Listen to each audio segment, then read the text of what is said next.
Assalamualaikum warahmatullahi wabarakatuh. Perkenalkan, nama saya Kumala Dewi dari Fakultas Usuluddin dan Humaniora, Prodi Akidah dan Filsafat Islam, UIN Wali Songo Semarang. Saya akan membahas sedikit mengenai toleransi.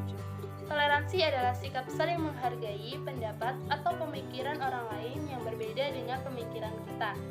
Di Indonesia sendiri terdiri dari beragam suku, ras, bahasa, ataupun agama, yang dimana kita sangat membutuhkan sikap toleransi ini untuk dimiliki oleh setiap individu agar menjaga persatuan dan kesatuan bangsa.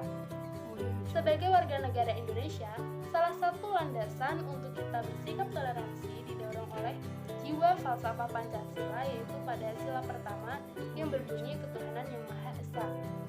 Dalam pergaulan hidup umat beragama, sikap toleransi dapat diwujudkan dalam berbagai cara, seperti melaksanakan ajaran agama yang dianutnya dengan baik dan benar. Yang kedua, menghormati agama yang diyakini oleh orang lain. Yang ketiga, tidak memaksakan keyakinan agama yang dianutnya kepada orang lain. Dan yang keempat, toleran terhadap pelaksanaan ibadah yang dianut oleh agama lain, dan lain sebagainya. Rainer Kors, filsuf Jerman dan ahli teori politik, mengemukakan cara pandangnya mengenai toleransi, yaitu sikap menerima tanpa mengeluh, menyetujui atau menderita, yang pada umumnya mengacu pada penerimaan bersyarat atau tidak mengganggu terhadap keyakinan, tindakan atau kebiasaan yang dianggap salah namun masih bisa ditoleransi, sehingga mereka tidak dilarang ataupun dibatasi. Memahami toleransi, Kors menjelaskannya ke dalam 4 konsep, yaitu permission conception atau konsepsi izin. Konsepsi yang dilandasi pada otoritas negara. Toleransi ini diartikan sebagai hubungan antara pihak yang memiliki otoritas atau mayoritas dengan pihak minoritas yang memiliki perbedaan.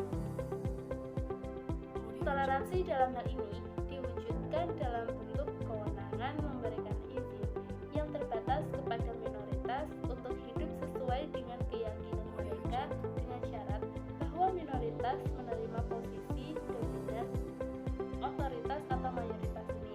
Yang kedua yaitu coexistence conception atau konsepsi hidup berdampingan.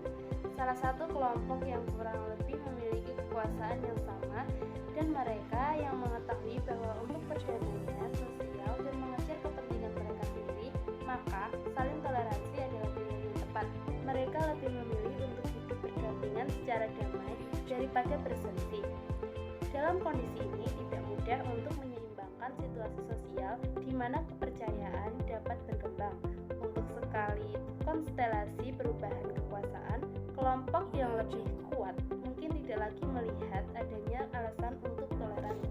Yang ketiga yaitu respect conception atau konsepsi menghormati. Konsepsi yang dilandasi pada kultur dan kehendak untuk membangun pengertian dan penghormatan terhadap yang lain. Pihak yang bertoleransi menghormati pihak lain sebagai orang-orang yang berotonomi. Meskipun mereka pada dasarnya berbeda dalam keyakinan etis, mereka tentang pandangan yang baik dan benar dalam praktik budaya mereka. Warga mengakui satu sama lain setara dalam hal politik dengan berpedoman kepada norma-norma yang dapat diterima oleh semua pihak dan tidak mendukung salah satu komunitas etis atau budaya tertentu. Yang keempat adalah extend conception atau konsepsi penghargaan. Dalam pandangannya, toleransi dalam konteks demokrasi harus membangun saling pengertian dan saling menghargai di tengah keragaman suku, ras, agama, dan budaya. Sikap toleransi harusnya kita ajarkan dan terapkan pada anak-anak sejak dini.